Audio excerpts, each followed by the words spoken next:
కేంద్ర ప్రభుత్వం ప్రధానమంత్రి నరేంద్ర మోడీ గారు ప్రతిసారి ఎలక్షన్లు అంటూ ఏమన్నా జరగంగానే తెల్లారే సిలిండర్ ధరలు పెట్రోల్ ధరలు పెంచుడు ఆయనకు అలవాటైపోయింది. ఇలా ఇక్కడికి వస్తుంటే ఇప్పుడే వార్త వచ్చింది. దేశ చరిత్రలో వచ్చే సంవత్సరం అయితే సరిగ్గా 80 ఏళ్ళు నిండుతుంది భారతదేశానికి స్వాతంత్రం వచ్చి.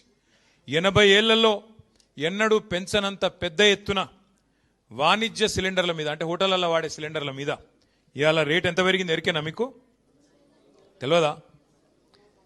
ఎగ్దం ఒకటేసారి 993, అంటే 1000 రూపాయలు, 1000 రూపాయలు ఒక సిలిండర్ మీద పెంచి సామాన్యుడి నడ్డి విరిచి ఆ హోటళ్లలో పనిచేసే కార్మికులందరికీ ప్రధానమంత్రి గారు మేడే కానుక ఇచ్చిండు మీ అందరికీ. ఏది? 1000 రూపాయల సిలిండర్ ధర పెంపు. దీనివల్ల ఏం జరుగుతుంది, ఏమవుతుంది ఒక్కసారి మీరు ఆలోచన చేయండి. హైదరాబాద్లో నిన్నటిదాకా సిలిండర్ ధర 2321, ఇవాళ దాని ధర 3315.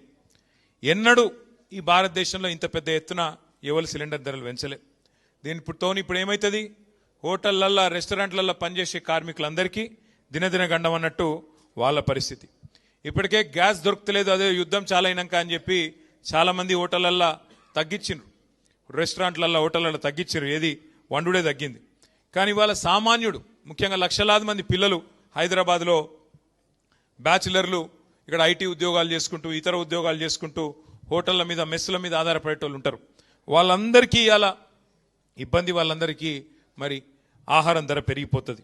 అట్లాగే కేవలం వాణిజ్య సిలిండర్లు మాత్రమే కాదు, 5 కిలోల చిన్న సిలిండర్ల మీద కూడా ధర పెంచిండ్రు. 261 రూపాయలు దాని మీద కూడా పెంచిండ్రు. దాంతో ఏమవుతుంది, నిత్యావసర వస్తువులు ధరలు అవి మళ్ళీ ఒక్కసారి పెరిగిపోయే ప్రమాదం. ఇప్పటికే మీకు తెలుసు, రూపాయి విలువ పాతాళానికి పోతా ఉన్నది. ఇంకో దిక్కు సిలిండర్ల ధర ఆకాశంలోకి పోతున్నది. గతంలో ఒకసారి ప్రధానమంత్రి గారు ఒక మాట అన్నారు, అయ్యా మరి 2 కోట్ల ఉద్యోగాలు ఇస్తా అన్నావు కదా సంవత్సరానికి, మరి ఏవి ఉద్యోగాలు అంటే ఆ రోజు మోడీ గారు అన్న మాట ఏంటంటే, పకోడీలు వేసుకుంటూ కూడా ఉద్యోగమే కదా, పకోడీలు వేసుడు బజ్జీలు వేసుకుంటూ కూడా ఉద్యోగమే కదా అని మాట్లాడిండు. కానీ అలా పకోడీలు వేసుకుందామంటే కూడా వేసుకోలేని పరిస్థితి ఈ సిలిండర్ల ధర పెంచి వాళ్ళని కూడా చావగొట్టిన ఘనత కేంద్ర ప్రభుత్వానికి దక్కుతా ఉన్నది. అట్లాగే ఇంకొక మాట కూడా